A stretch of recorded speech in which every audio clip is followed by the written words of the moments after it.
अस्सलाम वालेकुम। बेटे आज का हमारा जो टॉपिक है वो है द लंग्स। लंग्स क्या होते हैं? तो बेटा हमने कल पढ़ा था रेस्पिरेटरी सिस्टम, उसमें हमने देखा था एयर पैसेजवे और दूसरी चीज़ थी लंग्स। तो लंग्स क्या है? लंग्स ऐसे ऑर्गन्स हैं जो रेस्पिरेटरी सिस्टम में हिस्सा लेते हैं, रेस्पिरेशन में हिस्सा लेते हैं, बल्कि ये रेस्पिरेशन के बेसिक स्ट्रक्चर्स हैं। ठीक है, तो लंग्स क्या है? There is a pair of lungs in thoracic cavity. Thoracic cavity में यानी आपके जो गले वाले रीजन में है, आपकी जो थोरेसिक कैविटी, गले से दरमियानी रीजन, चेस्ट रीजन जो होता है सारा, उसे कहते हैं थोरेसिक कैविटी।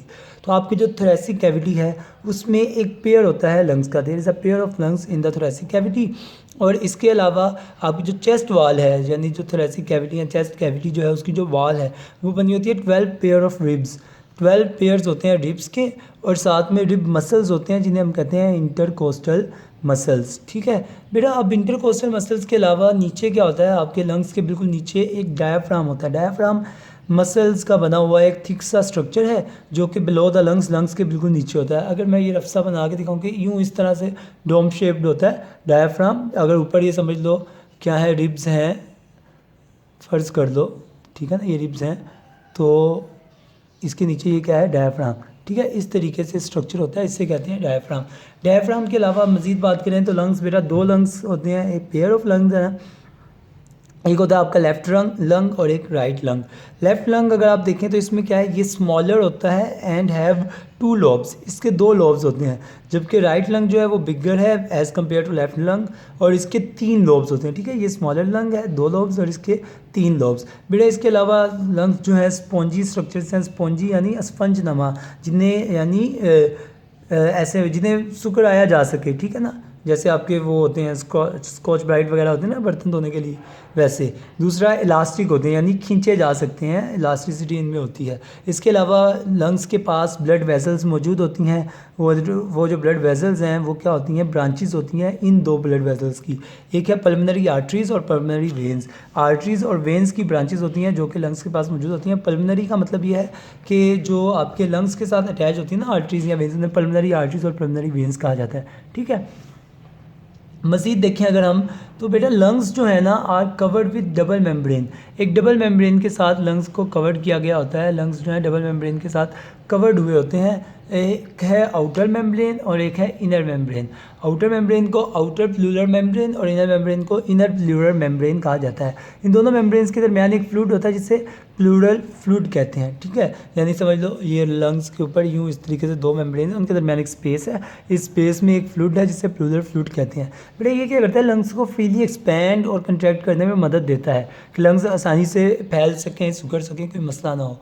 इसके अलावा बेटा मज़ीद देखें, मैकेनिज़्म ऑफ ब्रीथिंग देखते हैं। ब्रीथिंग का तरीका कार क्या है, क्या होता है? तो बेटा अगर आप देखो तो मैकेनिज़्म ऑफ ब्रीथिंग में जब हम सांस लेते हैं, ब्रीथिंग करते हैं, तो उसमें 2 चीज़ें होती हैं।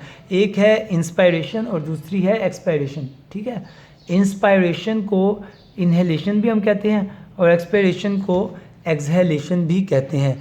Inspiration, inhalation, expiration, exhalation. ठीक है, इंस्पायरेशन कैसे होती है कि रिब मसल्स कॉन्ट्रैक्ट, आपके जो रिब्स के मसल्स हैं, रिब्स के साथ मसल्स अटैच होते हैं जिन्हें इंटरकोस्टल मसल्स कहते हैं, वो कॉन्ट्रैक्ट करते हैं। और जब वो कॉन्ट्रैक्ट करते हैं ना तो रिब्स जो हैं रेज्ड हो जाती हैं, ऊपर उठ जाती हैं।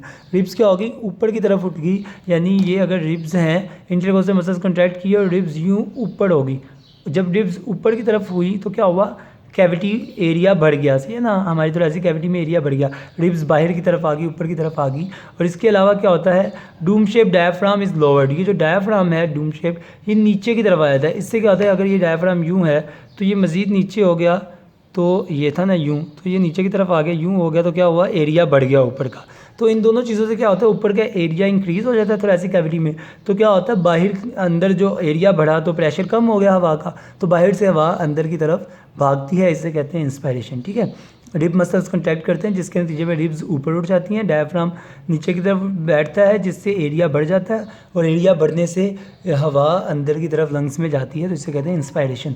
एक्सपायरेशन इसका ऑपोजिट है, रिब मसल्स रिलैक्स हो जाते हैं, यानी अपनी असल हालत में चले जाते हैं, और रिब्स जो हैं बैकवर्ड मूव कर जाती हैं जहाँ पर थी ओरिजिनल फॉर्म में। तो जब ये दोनों चीज़ें बैकवर्ड मूव करती हैं रिब मसल्स के रिलैक्स होने से, तो एरिया कम हुआ। मज़ीद क्या होगा? डायफ्राम इज़ रेज, डायफ्राम फिर ऊपर की तरफ उठता है, तो नीचे से ऊपर की तरफ और ऊपर से बाहर से अंदर की तरफ, दोनों तरफ से क्या होता है, प्रेशर लगता है लंग्स के ऊपर, जिससे कैविटी का जो एरिया है वो कम होता है और प्रेशर इंक्रीज़ होने की वजह से अंदर से हवा बाहर धकेली जाती है। इसे कहते हैं एक्सपायरेशन। क्लियर है बेटा? मज़ीद देखते हैं रेट ऑफ रेस्पिरेशन। सिंपल सी बात है भाई, रेट ऑफ रेस्पिरेशन जो है नॉर्मल केसेस में 16 से 20 दफ़ा एक इंसान सांस लेता है, रेस्पिरेट करता है। और ड्यूरिंग हार्ड एक्सरसाइज, अगर हार्ड एक्सरसाइज की हो ड्यूरिंग या आफ्टर हार्ड एक्सरसाइज, उसकी रेस्पिरेशन का रेट 30 से 40 दफ़ा पर मिनट हो जाता है। 1 मिनट में 30 से 40 दफ़ा वो सांस लेता है। कंपोजिशन देखें तो बेटा जो इंस्पायर्ड एयर है इसमें ऑक्सीजन तकरीबन 21% होती है। जब हम हवा को बॉडी से बाहर निकालते हैं उसमें ऑक्सीजन 16% रह जाती है। जो इंस्पायर्ड एयर है उसमें कार्बन डाइऑक्साइड 0.04% होता है, जबकि जो हवा हम बॉडी से बाहर निकालते हैं उसमें 4% कार्बन डाइऑक्साइड होता है।